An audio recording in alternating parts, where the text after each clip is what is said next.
بسم اللہ الرحمن الرحیم۔ آج میں آپ کو ایک اللہ والے کی کرامت سنانا چاہتا ہوں۔ مدرسہ کے طلباء کے پاس روٹیاں تو موجود تھیں لیکن سالن نہیں تھا۔ ایک اللہ والے کا وہاں سے گزر ہوا۔ اس نے طلباء کی پریشانی کو دیکھ کر لوٹے میں پانی منگوایا اور سورۃ فاتحہ پڑھ کر اس پر دم کیا تو وہ پانی دیسی گھی میں تبدیل ہو گیا۔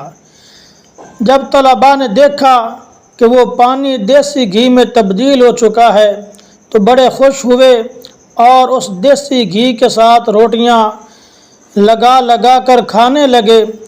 دوسرے دن جب بزرگ وہاں سے گزرے تو دیکھا کہ ہر طالب علم نے لوٹا پکڑا ہوا ہے اور اپنے لیے دیسی گھی بنانے میں مصروف ہے، لیکن سورۃ فاتحہ پڑھنے کے باوجود وہ پانی ہی رہا، دیسی گھی میں تبدیل نہیں ہوا۔